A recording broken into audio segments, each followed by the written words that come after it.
ಇನ್ನು ಭಾರತಕ್ಕೆ ಮತ್ತಷ್ಟು ಸಿಎ ಸುದ್ದಿ ಲಭ್ಯವಾಗ್ತಿದೆ. ಏನಂತ ಹೇಳಿದ್ರೆ ಗಲ್ಫ್ ರಾಷ್ಟ್ರಗಳಲ್ಲಿ ಸಿಲುಕಿದ್ದಂತಹ ಭಾರತೀಯರ ರಕ್ಷಣೆಗೆ ಮುಂದಾಗಿದೆ ಭಾರತೀಯ ಸರ್ಕಾರ. 52,000 ಭಾರತೀಯರು ಸ್ವದೇಶಕ್ಕೆ ವಾಪಸ್ ಬಂದಿದ್ದಾರೆ ಅಂತ ಭಾರತ ವಿದೇಶಾಂಗ ಸಚಿವಾಲಯ ಮಾಹಿತಿಯನ್ನು ನೀಡ್ತಾ ಇದೆ. ಗಲ್ಫ್ ರಾಷ್ಟ್ರಗಳಲ್ಲಿ ಸಿಲುಕಿದ್ದಂತಹ ಭಾರತೀಯರು 52,000 ಭಾರತೀಯರು ಸ್ವದೇಶಕ್ಕೆ ವಾಪಸ್ಸಾಗಿದ್ದಾರೆ. ಇದು ಖುಷಿ ಪಡುವಂತ ವಿಚಾರ ಮಾತ್ರವಲ್ಲ, ನಾವು ಹೆಮ್ಮೆ ಪಡುವಂತ ವಿಚಾರವೂ ಕೂಡ. ಭಾರತದ ಸ್ಟ್ಯಾಂಡ್ ಇವತ್ತು ಯಾವ ರೀತಿ ಇದೆ ಅಂತ ಹೇಳಿದ್ರೆ,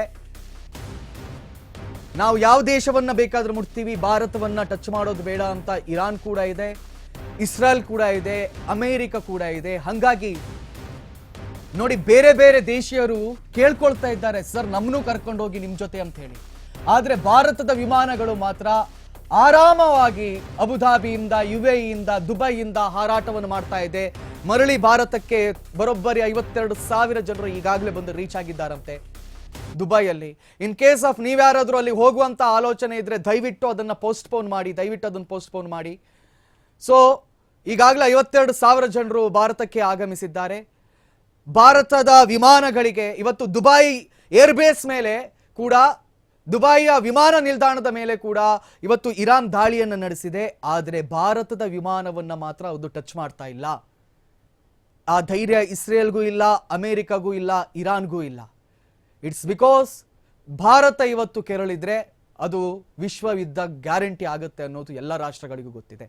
ಇವನ್ನ ನಾನು ಇಲ್ಲಿ ನೆನಪು ಮಾಡಬೇಕು ನಿಮಗೆ, ಒಂದು ಇಮೇಜ್ ವೈರಲ್ ಆಗ್ತಾ ಇದೆ. ಇದು ಈ ಹಿಂದೆ ಯುಕ್ರೇನ್ ಮತ್ತು ರಷ್ಯಾ ವಾರ ಆದಾಗಲೂ ಕೂಡ ಇದೇ ರೀತಿಯಾಗಿರ್ತಕ್ಕಂಥ ಚಿತ್ರಣವನ್ನು ನೋಡಿದ್ವಿ.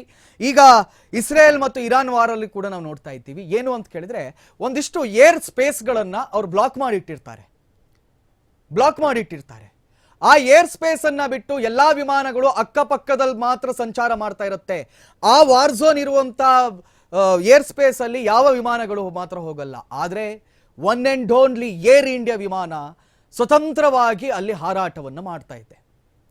ಈ ಒಂದು ಸ್ಕ್ರೀನ್ ಶಾಟ್ ಅನ್ನ ಕೆಲವರು ಹಂಚ್ಕೊಂಡಿದ್ರು. ಈ ಕೆಲವು ಆ್ಯಪ್ಗಳಿವೆ, ಯಾವ್ಯಾವ ವಿಮಾನಗಳು ಎಲ್ಲೆಲ್ಲಿ ಹಾರಾಟ ಮಾಡ್ತಾ ಇದೆ ಅಂತ ತೋರಿಸುತ್ತೆ.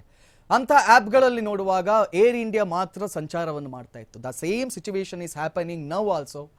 ಭಾರತದ ವಿಮಾನಗಳು ಹೆಮ್ಮೆಯಿಂದ, ಗತ್ತಿನಿಂದ ಹಾರಾಟ ನಡೆಸ್ತಾ ಇದೆ. ಭಾರತೀಯರನ್ನ ವಾಪಸ್ ಕರ್ಕೊಂಡು ತನ್ನ ತಾಯ್ನಾಡಿಗೆ ಬರ್ತಾ ಇದೆ.